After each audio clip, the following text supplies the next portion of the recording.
Bonsoir, merci de votre fidélité. Voici le sommaire de ce journal. Les dernières pluies ont laissé des traces à Yemikodji. La petite localité est inondée, les populations sont en colère et pointent du doigt les exploitants du sable lagunaire.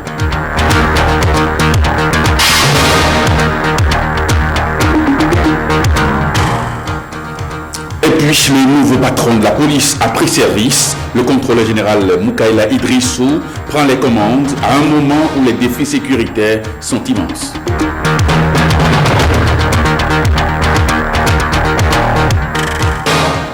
Opération reconquête des cotonculteurs, l'AIC a déployé ses équipes sur le terrain en vue d'une bonne préparation de la campagne agricole.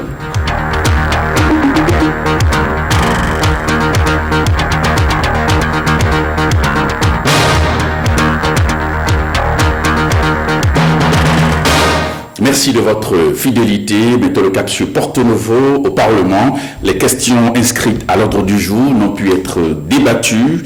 Eh bien, ces points ont été reportés à la plénière de la semaine prochaine. Les motifs, nécessité de compléments d'information dans certains camps et puis absence de l'exécutif dans d'autres. Guillaume Avianou pour le point. Les députés devraient se retrouver ce jeudi en plénière pour statuer sur la démission d'office de leur collègue Jacques Yampabou, mais aussi pour la ratification du protocole de Kyoto portant simplification du régime douanier révisé. À ces points, il faut ajouter des questions d'actualité au gouvernement et l'examen de la loi portant statut du barreau sur lesquelles la représentation nationale devrait se pencher. Mais à l'entame des travaux de la matinée, la commission des lois de l'institution a fait remarquer qu'elle avait besoin de plus de temps pour apprêter le dossier Yampabou. Le dossier Yampabou a été demandé au président de la commission des lois et à son rapporteur faire ce matin rapport sur le dossier. Je constate que l'affaire n'a pas été mise à l'ordre du jour. Pour la manifestation de la vérité dans ce dossier, il y avait certains contacts à prendre, notamment avec le préfet du Bordeaux, de l'Atakora Donga, pardon, avec l'auteur du recours contre l'honorable Yampabou. Ces investigations demanderaient à la Commission ou à l'Assemblée nationale d'avoir à recourir à ces autorités-là pour avoir plus amples informations. Dans ces conditions, la Commission a estimé qu'elle ne peut pas être prête maintenant pour pouvoir livrer son rapport.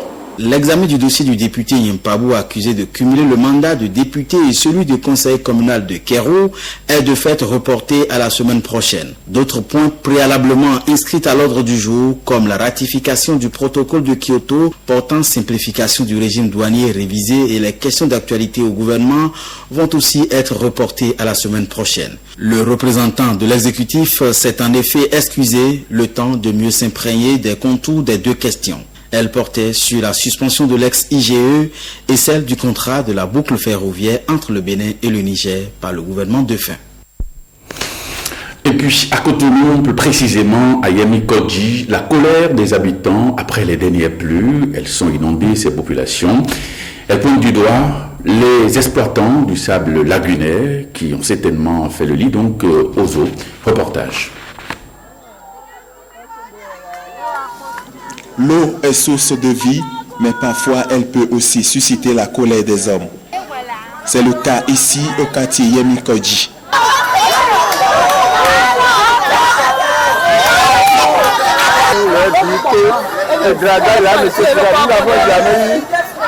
Impossible de circuler sur terre ferme, d'autres ont même choisi de ne plus sortir de leur maison. La population dénonce une inondation précipitée dans leur viseur, le dragage de sable lagunaire. Depuis 27 ans que j'habite ici, je n'ai jamais connu l'inondation. C'est le dragage de sable qui explique ce problème. Nous ne savons plus où aller. Les enfants ne vont plus à l'école. Actuellement, nous sommes au début de la saison. Mais au début déjà, nous sommes en pleine eau. Tous les bâtiments que vous voyez étaient sur une terre ferme. Hier et avant-hier, nous avons vu l'eau apparaître et actuellement ça est en train de s'augmenter. Ils sont en train de faire le dragage, c'est ça qui a fait qu'aujourd'hui nous sommes, nous grands et petits femmes, nous sommes en pleine eau, vous êtes venus voir. Les autorités supérieures au haut niveau sont arrivées, j'ai été le porte-parole à leur dire que cela ne devrait pas être fait. Ils ont commenté, ils nous ont amené des techniciens qui nous ont confirmé que cela devrait se faire sans danger. Voilà que c'est arrivé. Un SOS est lancé à l'endroit des autorités. Mon cri de cœur, c'est de demander aux autorités, même si le président de la République, Talon, le président de la République, je crie haut et fort, quoi, mon cri de détresse, parce que je vois des enfants, vous voyez, c'est difficile de supporter. Je suis un père de famille, je demande avec véhémence quoi, que nos autorités arrivent ici pour dire halte à ce dragage. Nous n'avons pas pu avoir d'interlocuteurs ni dans le rang des exploitants de sable, encore moins à la direction des mines pour avoir leur avis sur la question. Et puis le maire de la ville de Cotonou, Liali Villeneuve-Soglo, a reçu en audience hier une délégation de l'Agence française pour le développement, AFD. L'objectif de cette rencontre est bien de trouver un moyen pouvant faciliter la co-urbanisation de la ville de Cotonou dans les années à venir. Voilà le compte rendu de Wisland Libla. Nous sommes ravis de pouvoir échanger parce qu'effectivement c'est avant tout le fruit du dialogue entre la ville, entre l'Agence française de développement qu'on pourra bâtir ce beau programme. Et on a parlé de beaucoup de choses, de comment se projeter, comment la ville de Cotonou, dans un contexte de conurbation, avec les enjeux de métropolisation, avec Sénépoji, avec Abomey-Calavi, comment penser la ville de demain ? La fabrique urbaine, qu'est-ce qu'on veut, comment on se projette. Et effectivement, on ne peut pas aujourd'hui avancer sans faire le point sur tous les documents qui existent pour penser la ville de demain, la planifier. Il faut que tous les acteurs urbains, la ville, les universitaires, les entreprises se réunissent autour de la table avec l'appui d'experts internationaux notamment pour penser cette ville et la planifier et la programmer. Avant de construire, il faut penser. Il faut penser le développement de la ville sur un horizon à court, à moyen et à long terme. Et c'est à cela que nous sommes attelés au cours de nos échanges avec l'Agence française de développement. Échanges fructueux, s'il en faut. Et on a retenu de nous voir très vite parce que ensemble, nous avons décidé à la fois de travailler donc à partir d'études sur la planification à court, à moyen et à long terme, mais aussi sur, disons, des investissements, notamment à travers des infrastructures qui vont prendre corps dans l'est de Cotonou, avec l'extension du collecteur V2, mais aussi sur la berge lagunaire qui devra être aménagée. Le ministre du cadre de vie sur les chantiers du PUGEMI, l'autorité est allée faire l'état des lieux de l'avancement des travaux afin de prêter main forte à la mairie pour faire face aux inondations. Awa Chérif, Bénédicte Bosso. Comment réduire les peines des populations de nos différentes villes en cette période de saison pluvieuse? Les autorités conjuguent les efforts pour remédier à ces problèmes d'inondation. Cette descente du ministre du cadre de vie sur le terrain permet de faire l'état des lieux de l'avancement des travaux démarrés dans le cadre du projet d'urgence de gestion environnementale en milieu urbain PUGEMI. Ce sont des travaux assez consistants, si je peux me permettre de le dire. Ils concernent d'abord l'assainissement. Nous avons commencé à visiter les travaux prévus qui démarrent au rond-point de Toundé, comme on appelle communément, avec la manivelle pour aller vers, je crois, Avotou, Tchankpamé, voilà. Et puis, en réalité, c'est vraiment l'assainissement dans la partie est de Cotonou qui permet effectivement de continuer à arrêter les eaux, c'est-à-dire les inondations.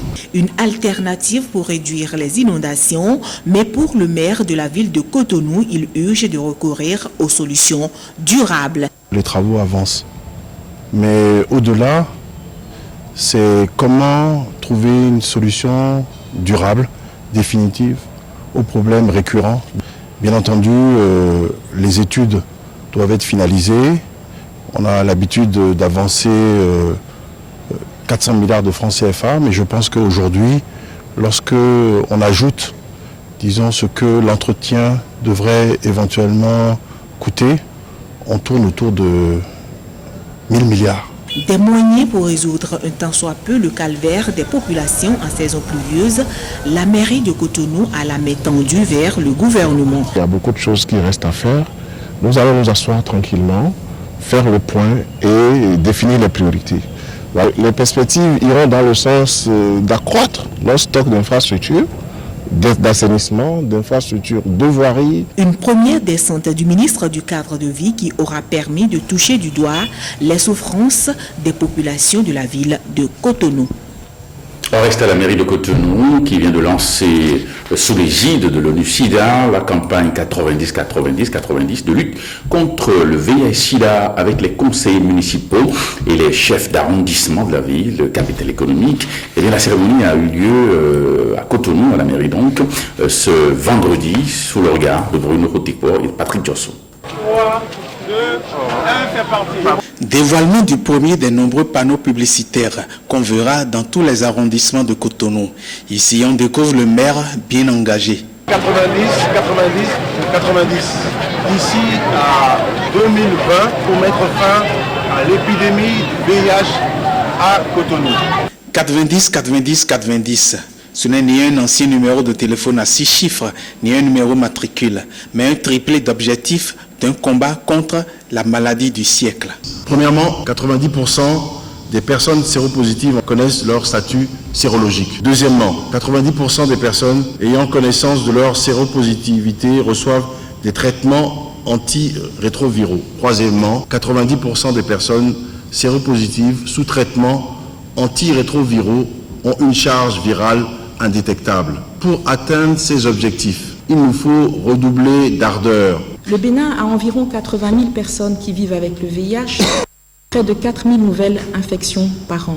L'obligation d'accélérer la réponse et la riposte dès aujourd'hui. Dès maintenant. Une réponse et une riposte pour, d'une part, réduire la propagation de la pandémie VIH en 2020 et d'autre part, induire l'éradication irréversible du fléau SIDA à l'horizon 2030. Double objectif visé par une rencontre internationale à New York aux États-Unis du 6 au 10 juin 2016. La ville de Cotonou a été associée à cet événement et y sera représentée par vous, monsieur le maire. Notre présence à New York visera également d'autres objectifs prioritaires pour ce qui concerne la ville de Cotonou. 140 millions de francs CFA pour 90-90-90 à Cotonou, dont 20% à l'actif de la mairie, qui lance ainsi vers le CG Sainte-Rita des stands pour des séances gratuites de dépistage volontaire pour Cotonoises et Cotonois. Une question maintenant. Alors, qui peut observer le jeûne musulman, moment de privation de nourriture, du lever au coucher du soleil et d'abstinence chez les fidèles? Alors, cette prescription s'impose-t-elle à tout musulman? Jérôme Roubaud et Wenceslas Armimont ont posé la question à un islam Oularug. On écoute donc sa réponse. Vous savez, la première personne qui ne doit pas jeûner, et c'est ça même l'islam, c'est celui-là qui est malade. Le premier avis juridique est que quand ce dernier se sent capable, malgré qu'il est malade, mais dans sa maladie, il se voit capable de jeûner, mais l'islam dit qu'il n'a qu'à jeûner. Mais si au fin fond de son cœur, il se dit, voilà, je suis malade, mais si je jeûne, ça peut porter atteinte à ma santé, ça peut nuire sa santé. Alors là, l'islam dit, il doit quand même laisser le jeûne. Et après le parachèvement du mois de Ramadan, il a le devoir de compenser ce jeûne qu'il a quand même laissé. La deuxième personne qui, à mon avis, est fondamentale, et c'est le voyageur. Mais l'islam dit ceci, il dit malgré la distance, s'il se voit capable de tenir, alors il doit jeûner. Alors l'aql, ça veut dire l'intellect. À titre d'exemple, celui-là qui a perdu sa mémoire. Le fou par exemple, permettez-moi le thème, Il ne peut pas jeûner quand même, parce que c'est ça même l'islam. Parce que quand on veut jeûner, il faut jeûner avec tous les sens. Non seulement on se prive de toute substance nécessaire, la nourriture, les boissons, et voire même le cesse. Mais il y a également la notion du corps qui est très importante et capitale dans le jeûne. Il y a également la notion de 2 femmes. Alors la première femme, c'est cette femme-là qui est enceinte. D'autres pensent que malgré sa grossesse, si elle voit qu'avec sa grossesse, si en jeûnant, ça peut porter atteinte à sa grossesse, voire même le bébé qui est à l'intérieur de l'utérus, alors l'islam dit elle doit laisser le jeûne d'un côté. Et après le parachèvement du mois de Ramadan, alors il doit rattraper ce jeûne-là qui est quand même capital. Quand une femme, par exemple, est dans le menstru, alors cette dernière, elle ne doit pas prier quand même. Elle ne doit pas célébrer les 5 prières quotidiennes. Mais, s'agissant du jeûne du Ramadan, elle doit accomplir ce jeûne-là. C'est ça la différence. Avec les 5 prières quotidiennes, on laisse la prière. Tu ne pries pas et tu ne dois pas compenser cette prière. Mais avec le mois de Ramadan, tu laisses le jeûne, mais tu dois rattraper ce jeûne-là plus tard. Le lundi prochain démarre le certificat d'études primaires à quelques jours de cet examen. Nous sommes intéressés au Centre pour la promotion des initiatives des sourds du Bénin. C'est une école primaire créée en 2005 qui présente des candidats au CEP depuis quelques années. Nous avons assisté aux dernières révisions pour l'examen dans ce centre. Francis Faton, Ibrahim Lawani. Dernière touche à moins de 112 heures du jour J. La particularité dans cette classe, ces candidats au CEP sont tous des malentendants. La langue des signes est donc le seul moyen pour communiquer, pour réviser. Description du trajet de l'aliment dans le tube digestif par un candidat sourd-muet, traduction assurée par un des enseignants en langue des signes. La première chose, on prend l'aliment, ça passe par la bouche, ça vient au niveau de l'œsophage, ça évolue, ça vient au niveau de l'intestin grêle. Avec l'intestin grêle, nous avons le sucre intestinal. Directement, ça vient maintenant au niveau du gros intestin. Il a une transformation et après le déchet, ça sort par l'anus. À l'examen du CEP, les épreuves sont identiques pour tous les candidats, malentendants ou non. La composition avec les sourds-muets se passe de la même façon que les entendants. Ils écrivent comme les entendants, naturellement. Le Centre pour la promotion des initiatives des sourds du Bénin présente 7 candidats au CEP cette année. Les cartes scolaires sont fin prêtes. Les candidats disent attendre le 6 juin avec sérénité. Oui, je suis prêt, je n'ai pas peur. Dieu est avec moi. Dieu va m'aider, m'accompagner pour que je puisse réussir à mon CEP. Après le CEP, moi j'ai envie d'aller au collège. Si je réussis le CEP, au collège et continuer mes études au collège. Cette année, super. Malgré les difficultés que nous avons rencontrées, nos enfants ont un bon résultat. Depuis 2 ans, une association française apporte son soutien au centre, notamment dans l'encadrement des écoliers et des candidats. Alors nous, souvent le soir, on les aide à travailler. On prend les cahiers, on les corrige, on discute avec tous les enfants. Ils ont travaillé quoi? On leur fait répéter les divisions, les multiplications. Et on aide le centre à évoluer. On a amené des livres pour que les maîtres puissent travailler, parce qu'ici, il n'y a pas d'aide. Pour aider les enfants à travailler, si on ne comprend pas les signes, c'est impossible d'aider.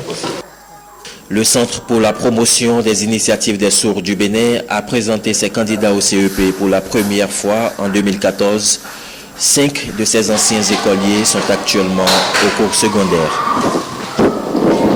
La police nationale a un nouveau patron, le contrôleur général Moukaïla Idrissou. Il a pris fonction ce jeudi. Alors il a reçu le commandement des mains du ministre de l'Intérieur à travers une cérémonie de passation de charge. Cette cérémonie qui intervient dans un contexte de regain d'insécurité. Samuel Adimi. Il reçoit officiellement ses attributs, lui, le nouveau patron de la police nationale.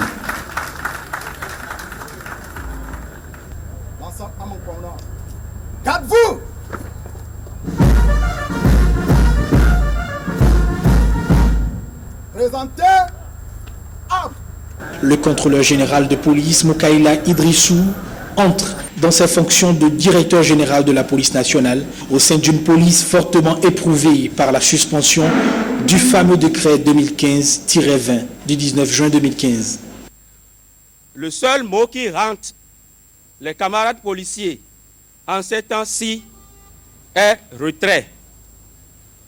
Est-ce ce retrait qui a occasionné les retraits faisant place à l'insécurité sur toute l'étendue du territoire national? Vous prenez donc le commandement à la tête de la police nationale à un moment où non seulement notre système sécuritaire est mis à rude épreuve par des hommes sans foi ni loi, mais également à un moment où les hommes chargés d'animer cette sécurité sont soumis à un traitement à la limite inhumain et dégradant de la part du gouvernement. Ces décrets n'ont pas été retirés. Monsieur le ministre de l'Intérieur et de la Sécurité publique, lors de ses multiples tournées en début de prise de fonction, a eu à nous rassurer de ce que les décrets ont été plutôt suspendus. L'espoir est encore permis. Tous les engagements que j'ai pris devant l'histoire le 2 décembre 2015 ont été à 90% honorés pendant 6 mois de commandement à la tête de la police nationale. Sans embâche, le nouveau patron de la police nationale a déjà les yeux rivés sur ses priorités. Je voudrais centrer mon action d'abord sur le réarmement moral, parce que vous venez de l'entendre, la police est divisée contre elle-même.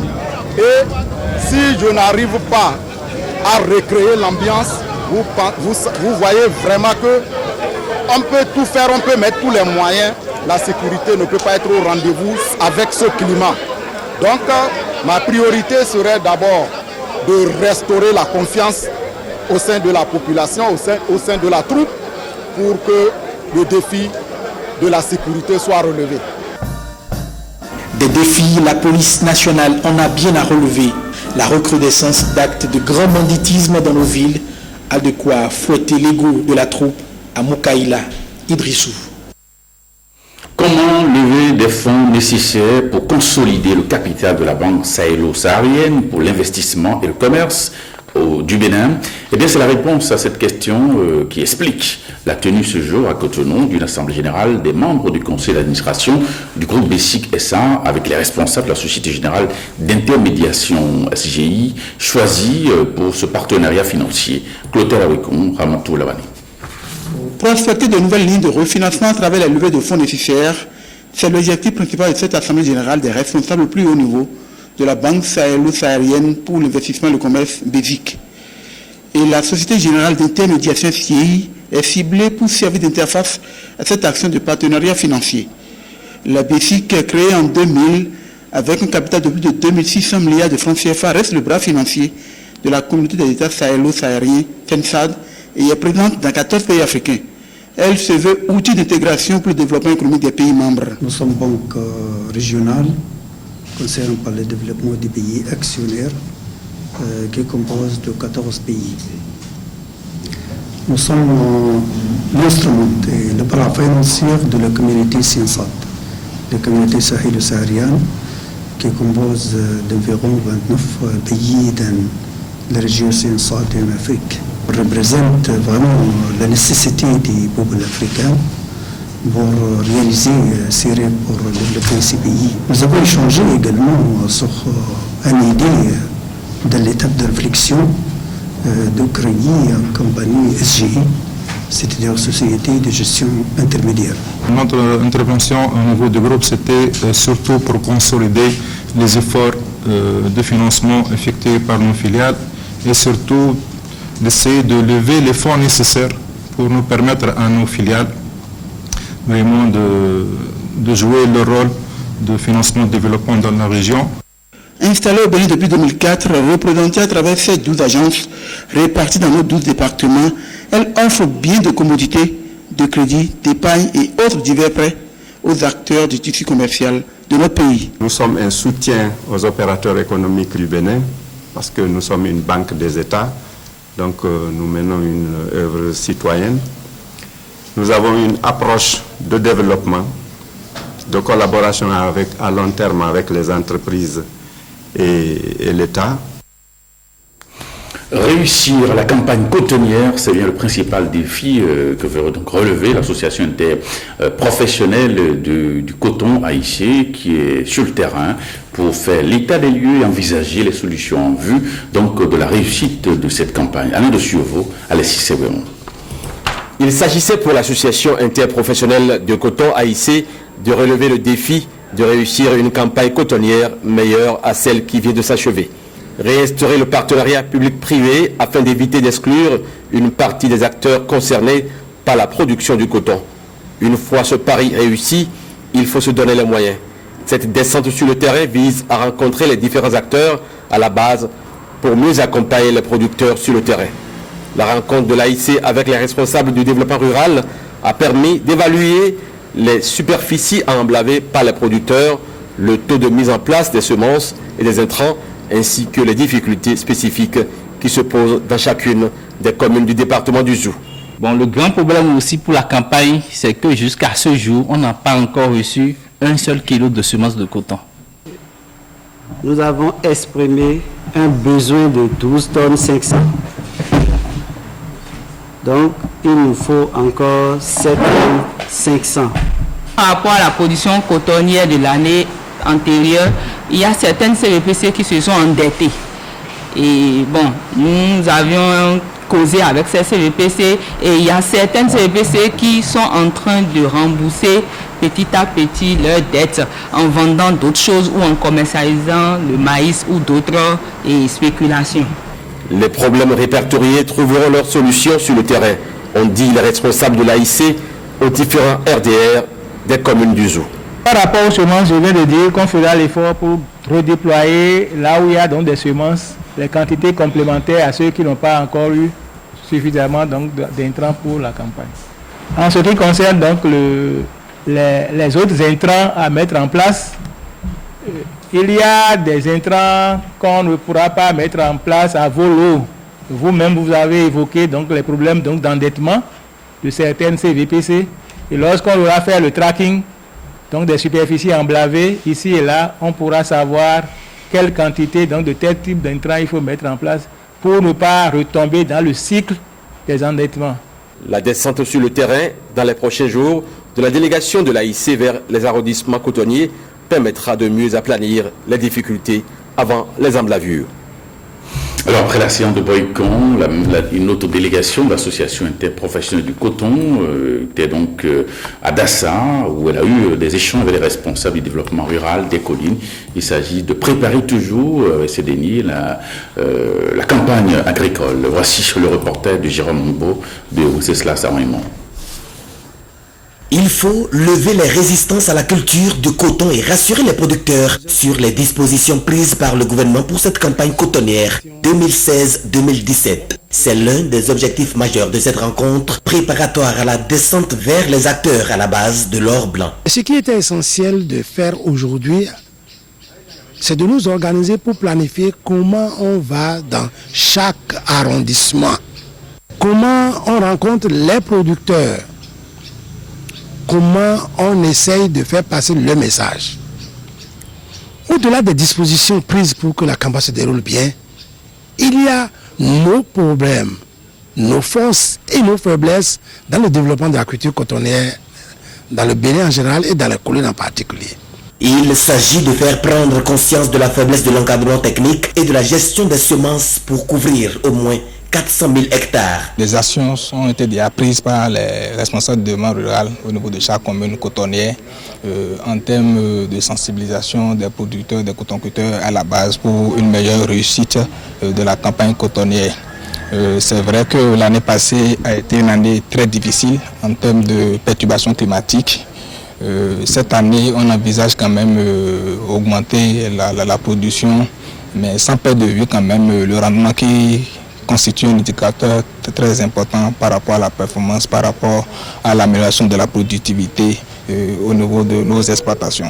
Dans tous les cas, ce que nous voulons, c'est que la production cotonnière puisse grimper sérieusement dans les collines et dans le Bénin en général, pour que nous puissions donner aux usines les pleines capacité de leur installation afin que les ouvriers y travaillent au moins 7 ou 8 mois de l'année.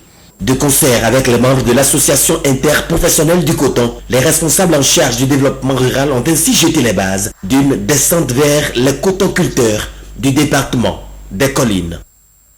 L'art culinaire africain à l'honneur, différents mets à base de produits locaux sont soumis à un jury. La Côte d'Ivoire prend la première place avec son attiéké. L'événement est organisé à Cotonou par l'ONG Vilamo, Koudou Sablai, Igor Ayosso. 4 pays sont en compétition. Le Bénin compte l'emporter avec la pâte recyclée. Ici, c'est Madame Adinsi, béninoise. J'ai proposé le vernonia, le légume vernonia, communément appelé amavivet, et la pâte recyclée, wokoli. Le Sénégal fait confiance à son tchèp. Moi, c'est Madame Tia. Je représente le Sénégal et je vous propose le plat national qui est le tchèboudjen. Le Togo présente du agbeli.